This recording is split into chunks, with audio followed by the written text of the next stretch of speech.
In a village of La Mancha, the name of which I have no desire to call to mind, there lived not long since one of those gentlemen that keep a lance in the lance rack, an old buckler, a lean hack, and a greyhound for coursing.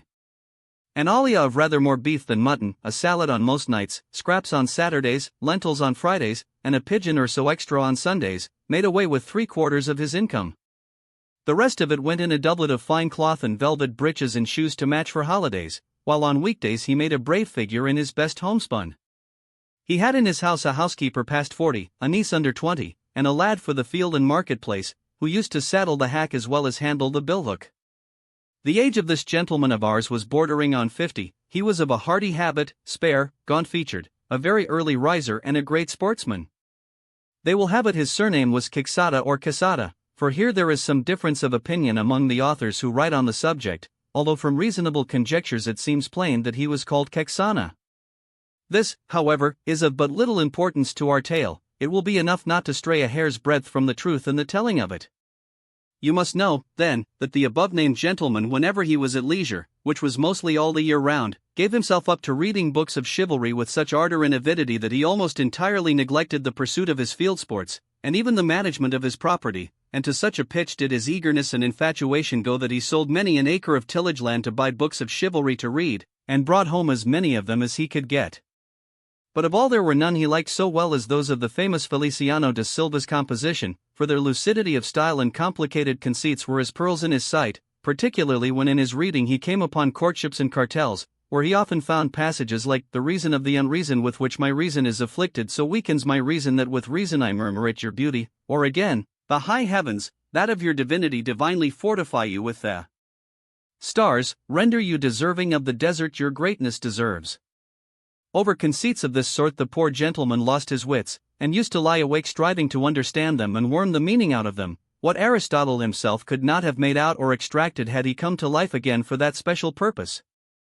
He was not at all easy about the wounds which Don Belianis gave and took, because it seemed to him that, great as were the surgeons who had cured him, he must have had his face and body covered all over with seams and scars. He commended, however, the author's way of ending his book with the promise of that interminable adventure, and many a time was he tempted to take up his pen and finish it properly as is there proposed, which no doubt he would have done, and made a successful piece of work of it too, had not greater and more absorbing thoughts prevented him. Many an argument did he have with the curate of his village, a learned man, and a graduate of Siguenza, as to which had been the better knight, Pomeron of England or Amadis of Gaul. Master Nicholas, the village barber, however, used to say that neither of them came up to the Knight of Phoebus, and that if there was any that could compare with him it was Don Galler, the brother of Amadis of Gaul, because he had a spirit that was equal to every occasion, and was no Phoenician knight, nor lachrymose like his brother, while in the matter of valor he was not a whit behind him. In short, he became so absorbed in his books that he spent his nights from sunset to sunrise, and his days from dawn to dark, poring over them, and what with little sleep and much reading his brains got so dry that he lost his wits.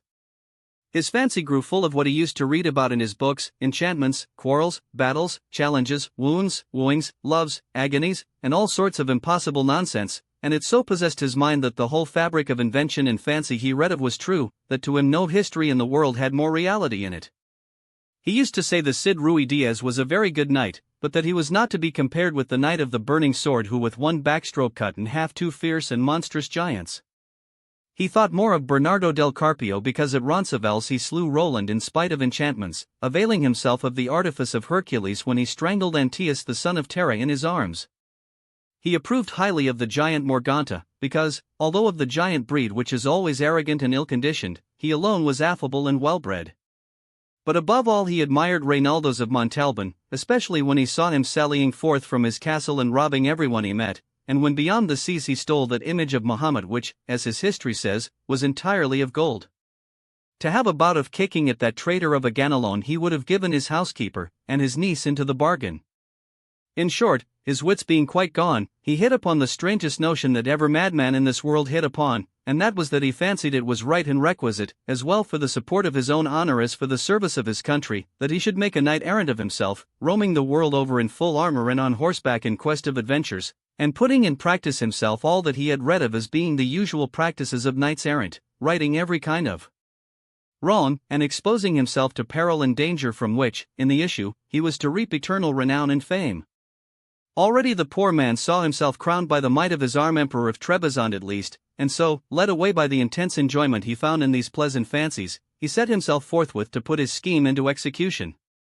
The first thing he did was to clean up some armor that had belonged to his great-grandfather, and had been for ages lying forgotten in a corner, eaten with rust and covered with mildew.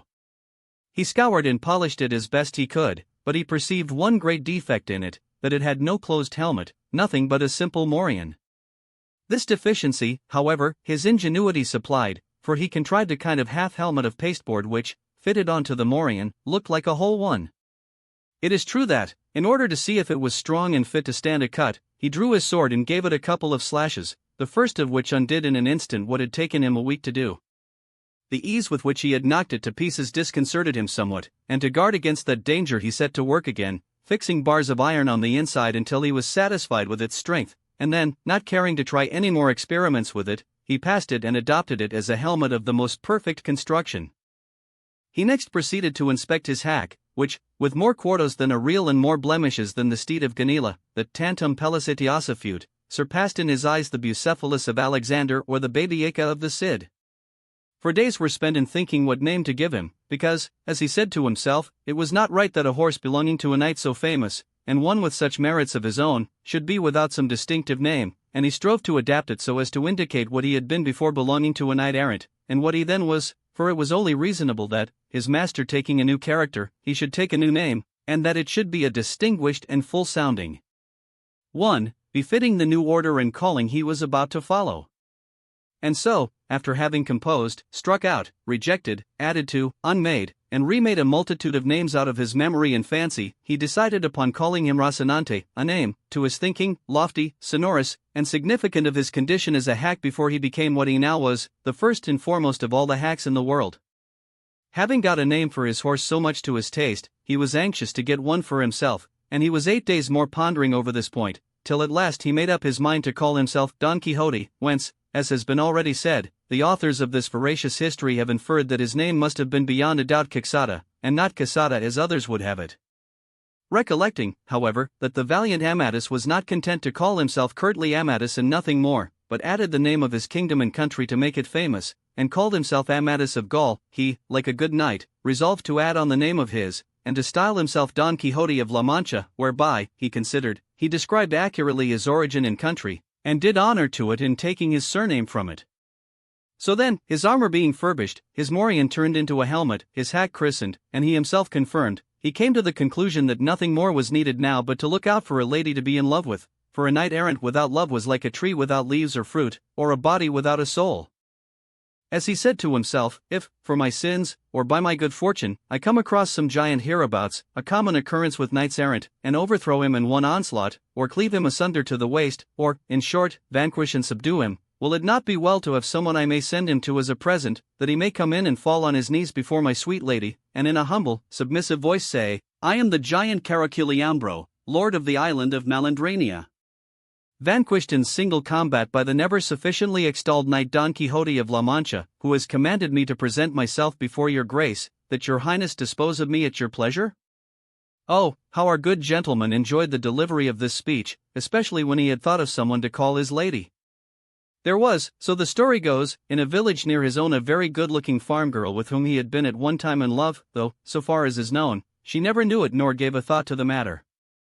Her name was Aldonza Lorenzo, and upon her he thought fit to confer the title of Lady of his Thoughts, and after some search for a name which should not be out of harmony with her own, and should suggest and indicate that of a princess and great lady, he decided upon calling her Dulcinea del Toboso, she being of El Toboso, a name, to his mind, musical, uncommon, and significant, like all those he had already bestowed upon himself and the things belonging to him.